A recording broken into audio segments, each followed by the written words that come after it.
Salut, j'espère que tu as pu jeter un œil à ta boussole hier. Aujourd'hui, on va parler de quelque chose qui va sans doute te soulager.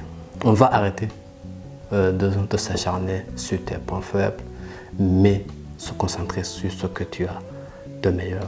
Bienvenue sur le 3e jour sur Chris Qui Move. Tu as remarqué comme on a tendance depuis le corps de vouloir combler nos lacunes. On passe du temps fou à essayer de devenir moyen dans ce qu'on rate, au lieu de devenir exceptionnel dans ce qu'on aime. Aujourd'hui, on change de paradigme. On va parler de tes forces naturelles, ces talents qui ne te demandent qu'à être exploités. L'Institut Gallup a mené des recherches fascinantes sur le sujet. Le constat est sans appel. Les personnes qui misent sur leurs forces sont beaucoup plus engagées et surtout beaucoup plus épanouies. Mais attention, une force n'est pas juste un truc que tu sais bien faire. On peut être bon en comptabilité et détester ça. Une vraie force, c'est une activité qui te donne de l'énergie au lieu de t'en pomper. C'est un moment de flow où tu ne vois pas le temps passer. Pour certains, c'est d'expliquer des choses complexes, sous-entendu, enseigner. Pour d'autres, c'est de mettre de l'ordre dans le chaos, organiser, sous-entendu. Et encore d'imaginer des solutions là où tout le monde voit à mieux, créer des solutions. Ta force, c'est ton carburant naturel. Si tu l'ignores, tu avances avec le frein à main serrée.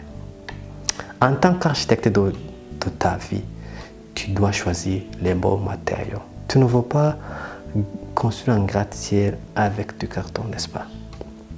Tes forces, ce sont tes poutres d'acier. Quand tu construis ton projet de vie autour de ce qui est naturel pour toi, la réussite ne devient plus une corvée, mais une conséquence logique.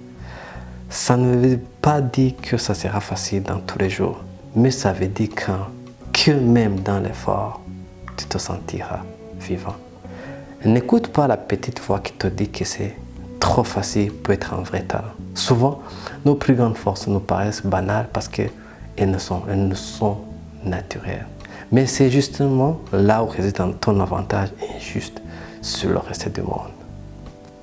On arrive à ton moment de réflexion. Je ne veux pas que tu lises tes diplômes. Je veux que tu écoutes ton ressenti. Note 3 activités qui te donnent de l'énergie, même quand elles sont exigeantes. Qu'est-ce que tu faisais quand tu as ressenti cette étincelle pour la dernière fois? Étais-tu en train de résoudre un problème, de conseiller un ami, de dessiner un plan? Cherche l'énergie, tu trouveras tes forces. Prends ces 5 minutes, c'est essentiel. Demain, on se retrouve pour parler d'un sujet un peu piquant. Comment accepter ses faiblesses sans les laisser nous freiner. Mais d'ici là, brille par tes forces.